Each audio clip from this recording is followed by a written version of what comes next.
What do you mean you can't come? I'm on a company trip. I'm going to have a good time, so don't get in my way. I can't believe it. He said that even though his wife's father passed away. Hey, why didn't you tell me that my mom died? I calmly told him, "It's your fault for not answering the phone. If you're going to resent me, resent your own stupidity." My name is Sophia. I'm a 32-year-old housewife. My husband Charles and I have been married for 6 years. We met because of our jobs and got married 2 years after we started dating. I worked after we got married, but quit after a year when our son Sean was born and became a stay-at-home mom. After the birth of our son, I basically devoted myself to raising him.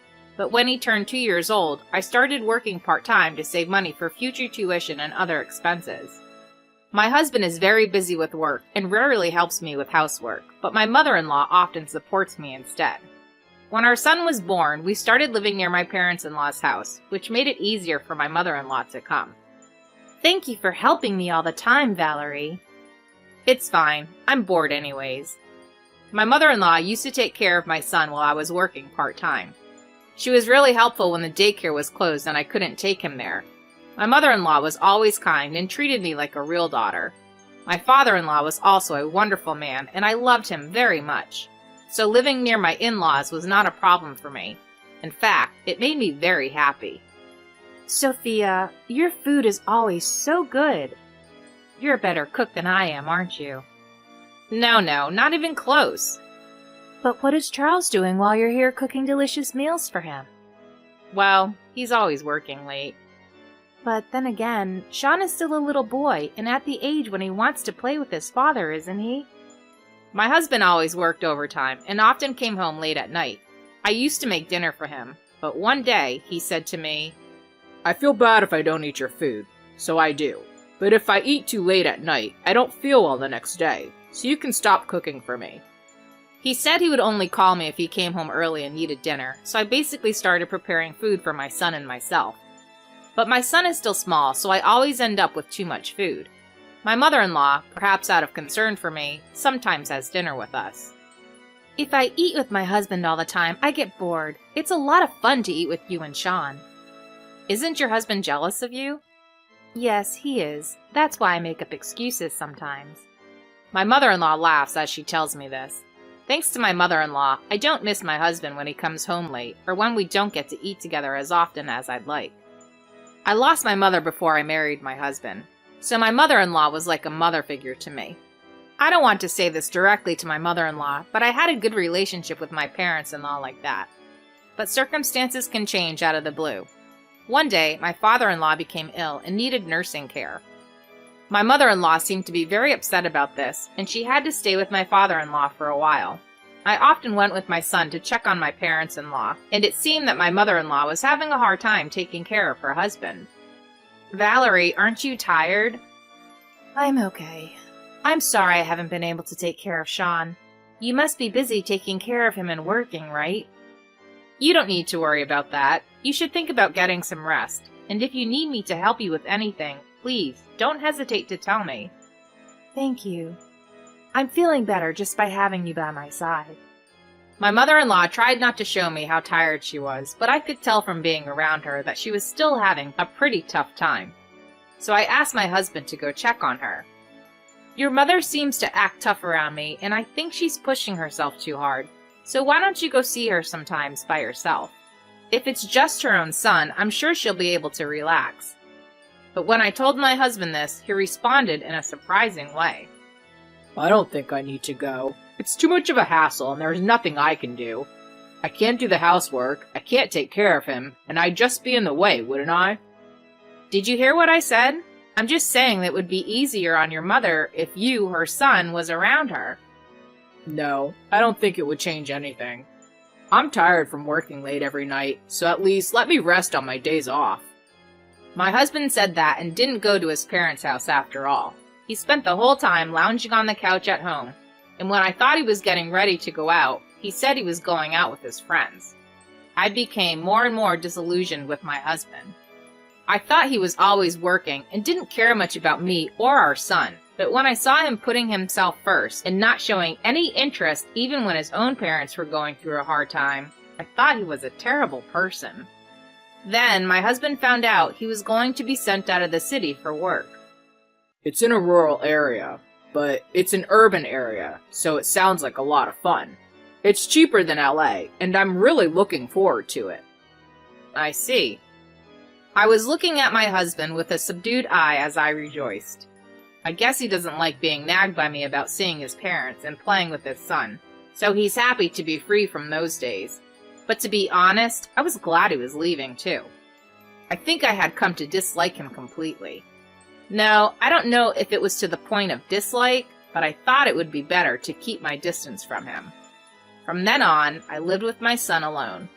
I was quite happy not to have to think about my husband's dinner when he came home early sometimes, and also not to have to wash his shirts and socks and so on. Just not having that makes the housework a lot easier. So the extra time I could afford to spend there, I decided to go to my parent-in-law's house to support my mother-in-law. If I was taking care of my father-in-law, I wouldn't have much energy or time left over to do housework, so I decided to help out with the housework. Valerie, dinner is ready. Thank you. You've been a big help. Well, you've always been a great help to me.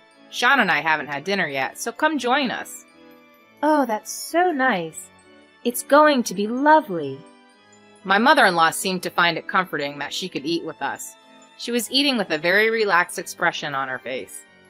My son loves his grandparents, so he was happy to be with them. I continued to go to my parent-in-law's house to help out in various ways. But then, a very unfortunate thing happened to me. My father! To my surprise, I received the news that my father had suffered a heart attack and passed away. I was at my parent-in-law's house at the time and went to the hospital immediately after explaining the situation to my mother-in-law. Dad! There was my father, covered with a white cloth. He was fine when I saw him just the other day. We had just had a nice conversation, and I had promised him that I would come back to see him again. I could not accept his sudden death. But I couldn't stand around grieving. I had to prepare for the funeral. I tried my best to put my mind at ease and rushed to make the funeral arrangements, thinking that I had a long way to go before I could cry. And then I called my husband. Charles, my father passed away. The wake and funeral will start tomorrow, so could you please come home right away? I thought my husband would say he would come home right away, but he replied in a way I never expected. I can't have that kind of thing coming out of the blue. I can't go, so I'll pass. I couldn't believe my ears. Wait, what do you mean you can't come? I'm on a company trip. Company trip? Yeah, that's right. I'm going to have a lot of fun, so don't get in my way. I can't believe it. He said that, even though his wife's father had passed away. At that moment, I heard something snap inside me. You're putting travel above family, aren't you? You've been acting like you don't care about anyone but yourself all this time. Huh? What are you talking about? I'm the one supporting you in Sean's life. If I didn't care about you, I wouldn't be paying your bills. It's your duty as a father to provide for Sean. Never mind. I don't want you at the funeral. Why don't you just enjoy your company trip? What the hell? You just made me feel bad on the eve of the trip. If you don't want me to go, don't call me. With that, he hung up the phone. I was beyond angry and disgusted. Sophia, I'm sorry. My stupid son. Valerie, did you hear that? I'm sorry. I was taking care of my husband and I had to go to the bathroom, and that's when I heard it. I can't believe he said those horrible things to you. I'm so sorry. Don't worry about it. I'm really grateful for all you've done for me. You've been very busy taking care of your husband and even Sean for me while I've been busy preparing for the funeral.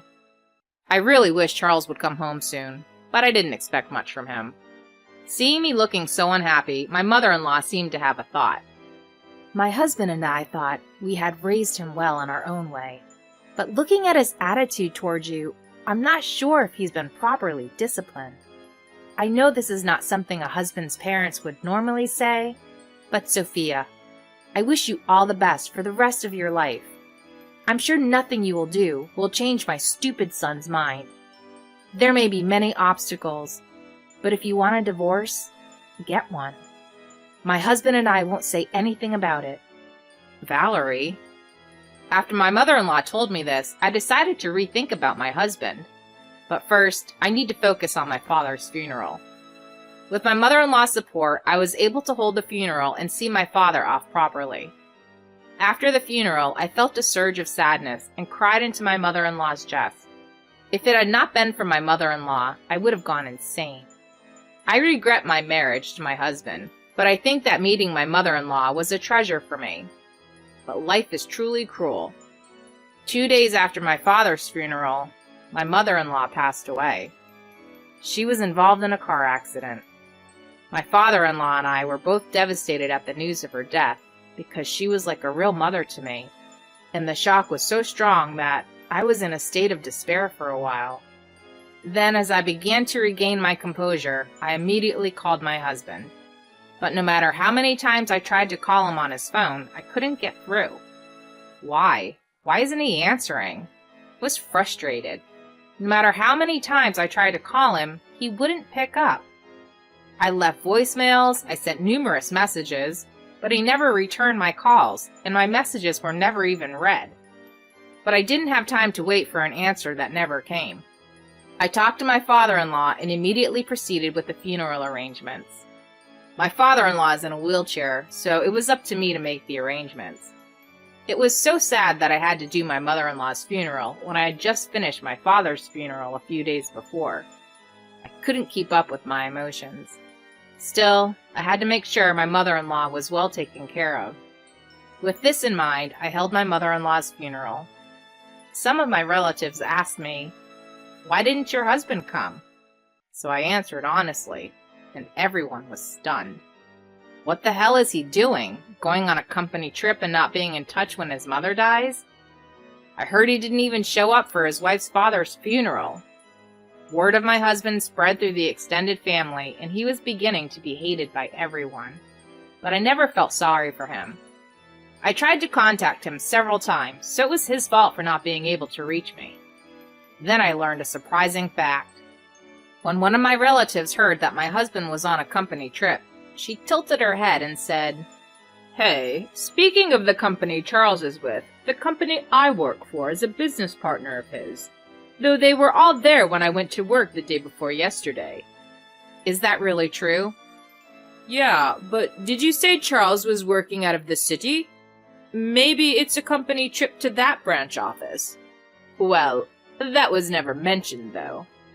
That story led me to have other suspicions about my husband. Anyway, we managed to finish my mother-in-law's funeral, and I was sorting through her belongings with my father-in-law. When I was walking to the front door, I found my husband there. When he saw me, he stared at me with a devilish look on his face. Then he turned red in the face and yelled at me. "Hey, why didn't you tell me that my mom died?" That's what my husband said to me. "It's your fault I didn't get to see my mom in her last moments. I will never forgive you." How could my husband say such a thing so selfishly? I calmly told him, "It's your fault for not answering the phone. I called you many times. I even left voicemails, and I sent messages many times. It's your fault for not checking on them sooner. If you're going to resent me, resent your own stupidity." My husband stared at me, clenching his fist as if he didn't know what to say back to me. Finally, he found some kind of excuse and opened his mouth. "I was on a company trip. I couldn't be the only one on my phone." "You mean the whole company was there?" Yeah, they were. All the people from the branch office were there." "That's funny. I spoke to someone at your company, and they told me that the branch office you're in doesn't do company retreats. I wonder who on earth you went on that big trip with." "Oh, no, that's..." My husband choked up, perhaps panicking over the unexpected question. That response was like an answer already. "I don't think I can do this with you. Let's get a divorce." "Wait a minute. I'm not thinking divorce." "I don't care if you're not thinking about it. I'm going to get proof of your infidelity, and I'm going to get a divorce." My husband was panicking once I brought up divorce. I guess he thought he could have an affair in the comfort of his own home, but I just couldn't let him get away with that so easily. In fact, I had even made a request to a relative. It was a request to investigate an affair at the company where my husband worked. The people at the head office were willing to investigate because if they refused, there would be all sorts of trouble. And at that time, according to the information from the employees, my husband and his lover, who were getting along well with each other, were often seen together. It's disgusting that even after your mother passed away, you were seeing your lover. When I told him this, he was extremely upset. I'm sorry, it was just a one-time thing. It didn't mean anything. He said that, but he confessed, so that was the end. So you admit to the affair? Yeah, but I'm sorry. Because now I realize that you're the only one for me. My husband approached me saying that. I realize that you're the only one who's not for me. I'm not going to change my mind about the divorce, so get on with it and sign the divorce papers. My husband was astonished at how firm my intentions were. And in no time at all, word spread around that my husband had been having an affair and what had happened at the funeral. So my ex-husband spent his days feeling ashamed of himself and gave in to the divorce. My father-in-law has been in a nursing home since then and is now making many friends with his cheerful personality. I'm sure he was sad when my mother-in-law passed away, so I'm glad he was able to make friends like that. After that, my divorce from my husband was finalized, and I filed for alimony against my ex-husband and the adulterer. I asked for child support from my ex-husband, and he is still unable to quit his job because he owes me a lot of money, even though he is looked at coldly by all his relatives and people at his workplace. The affair was with a junior colleague at the same company, but they stopped seeing each other after this incident. Apparently, my ex-husband was getting played by this woman. Well, it doesn't matter to me anymore. Meanwhile, I started living alone with my son. We are getting along well with each other, getting government benefits for single mothers, etc., and working hard at part-time jobs myself. I was able to gradually increase my part-time work hours and eventually became a full-time employee. Since then, my life with my son has become much more comfortable. Sometimes my son and I visit the nursing home to check on my father-in-law. He seems to really enjoy our visits. My father-in-law has cut ties with my ex-husband, and he doesn't seem to know how he's doing or be interested in him after that. I don't care about that man anymore either. All I want to do now is enjoy my life with my son. I'm going to continue to live my life and work hard, thinking only of watching my son grow up.